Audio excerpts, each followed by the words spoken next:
6. Çoban bəy. Otlaqdan istifadəyə görə. İmkan verin, onu düzdən soruşmaq istəyirəm. Gözlər görə aldınız mı peki? Ha? Yəni, biləcək düzdür. Ən çox kütlərdən alınır da, çünki onlar daha çox. İstifadə. Millət arasıyım. Sonra 7 bağbaşı. Bu da bağ məhsullarına görə alınan vergi. Məhsullarına görə alınan vergidir. Bir də əlbəttə ki, mükəlləfiyyət də bu dövrdə mövcuddur. Mükəlləfiyyətlər var, deməli, bunlardan biri də piyar. Mükəlləfiyyət nə idi? Pulsuz işləmək. Kəndin, dövlətin və yaxud ki, feodalın xeyrinə havayı işləməsi. Bu iş müqabilində ona heç nə vermirdi, maaş falan yox idi. Bu oldu bizim vergilərimiz. Sonra keçir nəyə? Əhalinin sosial tərkibindən danışmaq.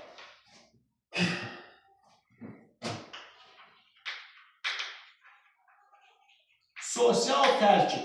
Sosial tərkibə görə əhali 3 qrupa bölünür.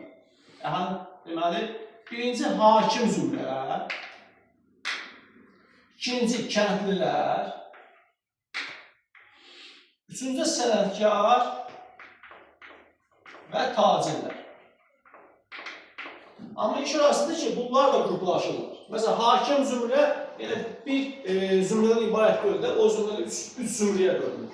Hakim zümrənin birinci təbəqəsində hərbi əlyanlar var idi. Şah yox idi deməli təbəqədə. Bunlarda şah ən başlardır da bu aydın məsələ şah. Deməli, hərbi əlyanlar hakim zümrənin birinci pilləsində və birinci təbəqəsində dururdu. Bunların da tərkibi əsasən qızılbaş əlyanlardan ibarət idi. Hakim zümrənin ikinci təbəqəsində ali,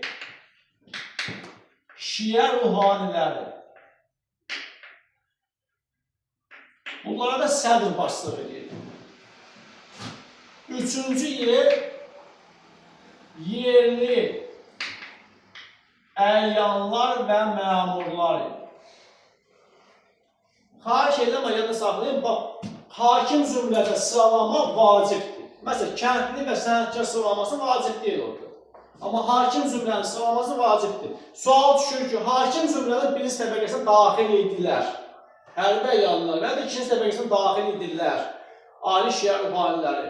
Və üçüncü təbəqəyə daxil edirlər. Bu da yerli əlyanlar və ya ki, məmurlar daxil edir. Orada sıralama vacib. Kəndlər ümumi adından rəiyyət adlandırılır. Kəndlər də 3 təbəqə bölünür, 3 qrupa bölünür. Təbəqə demək, qrupa bölünür. Birinci qrup daxil olunur, adlandır rəiyyət.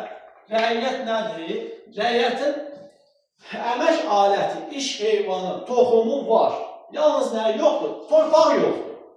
Feodaldan aldığı torpağı özü əkib bezən kəndlər rəiyyət deyirlər.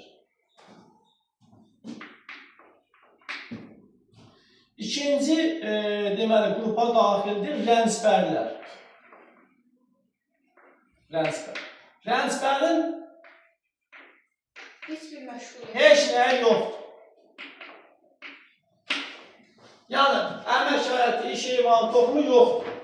Ki, torpaqda götür icari üçün əksin becərsin. Bunlardan daha çox yardımcı təsərrüfatda istifadə olunur bu kəndlərdən. Məsələn, çoban, bağban, gözətçi. Üçüncü, elat. At sözü var. Bunlar deməli, köçəri maldarlıqla məşğul olan kəndlər idi. Maldarlıqla məşğul olanlar. Yəni, yaylaq və qışlaq maldarlıqla məşğul olurdular.